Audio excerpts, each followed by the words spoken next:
Halo sahabat, selamat berjumpa kembali di Bisikan Horor.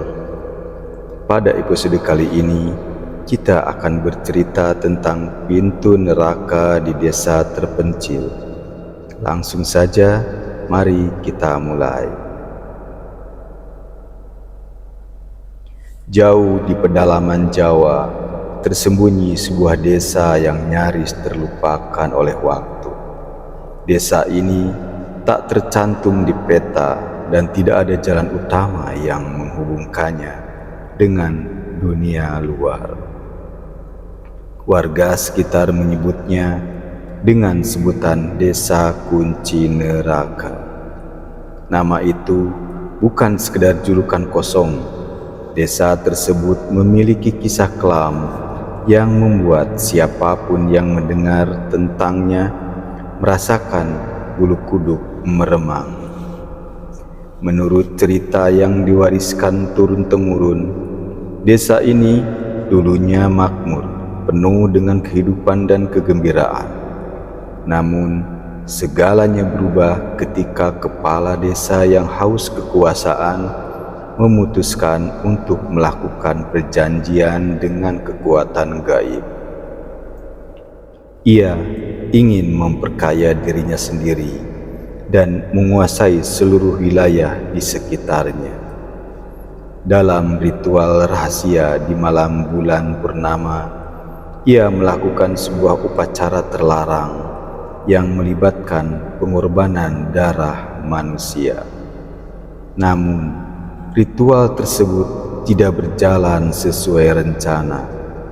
Kepala desa yang tamak itu menginginkan lebih dari apa yang ia tawarkan. Ia mengkhianati makhluk gaib yang diundangnya. Sebagai balasan, desa tersebut dikutuk. Seluruh penduduknya dihantui oleh kejadian-kejadian mengerikan, dan satu persatu mereka tewas dengan cara yang tragis. Mereka yang mencoba meninggalkan desa mengalami nasib yang lebih buruk, dikejar oleh sosok-sosok menakutkan yang muncul dari bayang-bayang, hingga akhirnya mereka ditemukan dalam keadaan tak bernyawa di hutan terdekat. Kini desa itu nyaris tak berpenghuni, hanya beberapa keluarga yang masih bertahan karena merasa terjebak oleh kutukan yang tak bisa mereka hindari. Orang-orang yang tinggal di luar desa takut untuk mendekat, terutama setelah matahari terbenam. Suara tangisan, jeritan, dan tawa mengerikan sering terdengar dari desa tersebut pada malam hari. Meski tak ada siapapun yang terlihat di jalanan, suatu malam, sekelompok pemburu urban legend memutuskan untuk mengunjungi desa tersebut. Mereka telah mendengar cerita-cerita horor tentang tempat ini dan ingin membuktikan sendiri kebenarannya. Meskipun warga desa di sekitar sudah memperingatkan mereka, rasa penasaran mereka terlalu besar untuk diabaikan. Setelah menempuh perjalanan panjang, melewati hutan lebat dan jalan setapak yang hampir tak terlihat, mereka akhirnya sampai di desa yang dimaksud. Suasana mencekam langsung terasa begitu mereka menjejakkan kaki di sana. Tidak ada suara kehidupan sama sekali. Tidak ada ayam berkokok. Tidak ada suara burung. Bahkan suara angin pun seakan terendam di tempat itu. Hanya ada keheningan yang terasa sangat salah. Seolah-olah alam pun takut untuk bersuara. Mereka berjalan menyusuri jalanan desa yang sempit, diapit oleh rumah-rumah tua yang tampak terabaikan. Beberapa rumah memiliki pintu yang setengah terbuka, seolah mengundang mereka untuk masuk. Namun, Setiap kali mereka mencoba mengintip ke dalam, hanya kegelapan pekat yang menyambut mereka. Salah satu dari mereka bernama Raka merasakan sesuatu yang aneh. Ia merasa seolah-olah sedang diawasi, meskipun tidak ada siapapun di sekitar mereka. Setelah menjelajahi beberapa rumah, mereka tiba di pusat desa. Di sana terdapat sebuah bangunan tua dengan arsitektur yang berbeda dari rumah lainnya. Bangunan itu adalah bekas balai desa yang kini terbengkalai. Legenda setempat mengatakan bahwa disinilah perjanjian terkutuk itu dilakukan. Di depan bangunan tersebut terdapat sebuah sumur tua yang konon menjadi pintu neraka. Di depan bangunan tersebut terdapat sebuah sumur tua yang konon menjadi pintu neraka. Sumur itu dipercaya sebagai gerbang bagi makhluk-makhluk gaib untuk masuk ke dunia manusia. Warga desa yang tersisa bahkan tidak berani mendekati sumur itu, apalagi menatapnya langsung. Malam mulai semakin gelap dan suasana menjadi semakin mencekam. Tanpa mereka sadari, kabut tipis mulai turun menutupi jalanan desa. Kabut ini bukan kabut biasa. Dinginnya menusuk tulang. Dan di dalam kabut tersebut mereka mulai melihat sosok-sosok samar. Bayangan-bayangan itu berdiri diam, hanya memandang mereka dengan mata yang bersinar merah di tengah kegelapan. Setiap kali mereka mencoba fokus pada salah satu sosok, bayangan itu menghilang, hanya untuk muncul kembali di sudut mata mereka. Ketakutan mulai merasuk, tetapi rasa penasaran mereka belum padam. Mereka memutuskan untuk mendekati sumur tersebut. Ketika mereka tiba di tepi sumur, hawa dingin semakin terasa. Dari dalam sumur terdengar suara seperti gemercik air, diiringi oleh suara-suara bisikan yang tidak jelas. Salah satu dari mereka bernama Dimas merasa tertarik oleh suara itu dan tanpa sadar menundukkan tubuhnya untuk melihat lebih dalam.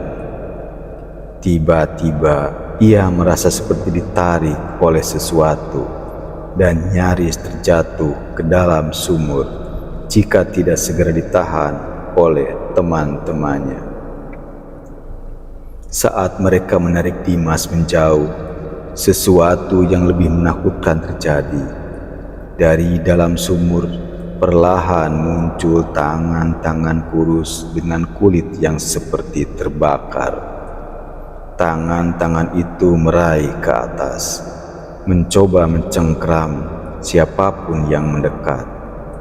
Ketika salah satu dari mereka menyorotkan senter ke arah sumur, tampak wajah-wajah yang hancur dengan ekspresi penuh penderitaan mengintip dari kegelapan. Wajah-wajah itu tersenyum miring dengan mata yang kosong, seolah-olah menikmati rasa takut yang dirasakan oleh para pengunjung tak diundang tersebut. Tanpa berpikir panjang, mereka semua lari meninggalkan tempat itu. Namun tidak semudah itu untuk keluar dari desa yang dikutuk. Jalanan yang mereka lalui tiba-tiba berubah, seolah-olah membawa mereka kembali ke tengah desa. Setiap kali mereka mencoba berlari lebih jauh, mereka selalu kembali ke tempat yang sama, ke pusat desa dan sumur terkutuk tersebut.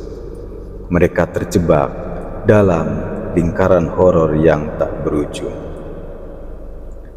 Rasa panik semakin memuncak ketika mereka mulai mendengar suara-suara langkah berat di belakang mereka, diiringi oleh tawa yang terputus-putus dan bisikan yang menyesakkan dada.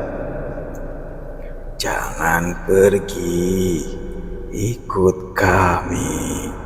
Suara itu terdengar semakin jelas dan semakin dekat. Ketika mereka menoleh, tampak sosok hitam besar dengan tubuh yang tidak sempurna. Kakinya seperti dicabik-cabik, wajahnya hancur dengan mata berlubang. Sosok itu berjalan mendekat, menyeret kakinya, diikuti oleh bayangan-bayangan lain yang tampak semakin banyak. Mereka berlari sekuat tenaga hingga akhirnya menemukan celah yang tampaknya membawa mereka keluar dari desa. Namun, saat tiba di ujung jalan setapak yang mereka kenali, salah satu dari mereka, Raka, terhenti. Wajahnya pucat, matanya terbelalak ketakutan. Di depannya berdiri seorang wanita tua dengan wajah datar dan senyum menyeramkan. Wanita itu mengenakan pakaian serba hitam dengan rambut yang menjuntai ke tanah. "Kalian tidak bisa keluar dari sini," katanya dengan suara yang dalam dan berat. "Ini adalah tempat kalian sekarang." Teman-teman Raka segera menariknya pergi, tetapi ketakutan sudah merasuk terlalu dalam. Setelah kejadian itu, Raka tidak pernah lagi sama. Ia menjadi pendiam, sering berbicara sendiri, dan tampak selalu gelisah. Ia mengaku terus-menerus mendengar bisikan dari wanita tua itu, memanggilnya untuk kembali ke desa. Beberapa bulan kemudian, Raka ditemukan tewas gantung diri di kamarnya dengan senyum aneh terpatri di wajahnya. Senyum yang sama seperti yang mereka lihat di wajah wanita tua itu. Kisah tentang desa kunci neraka menjadi peringatan bagi siapapun yang merasa terlalu berani untuk mencari tahu tentang dunia yang tak seharusnya diusik. Tempat-tempat seperti desa ini memang ada, tersembunyi di sudut-sudut bumi yang belum dijamah oleh modernitas. Di balik keheningan dan keterpencilannya, ada kegelapan yang menunggu, siap menjerat siapa saja yang nekat mendekat. Cerita ini menjadi pelajaran bagi kita semua. Beberapa rahasia lebih baik dibiarkan tersembunyi, dan tidak semua tempat layak untuk dijelajahi. Jangan sampai rasa penasaran membawa kita ke dalam kegelapan yang tidak bisa kembali. Sampai dijumpa di cerita berikutnya, dan selalu ingat, dunia ini lebih luas daripada yang kita bayangkan, dan tidak semuanya terlihat oleh mata. Terima kasih sudah menonton video ini, dan jangan lupa like dan subscribe, serta share video ini agar bermanfaat juga untuk orang lain. Selamat berjumpa kembali di kisah horor berikutnya.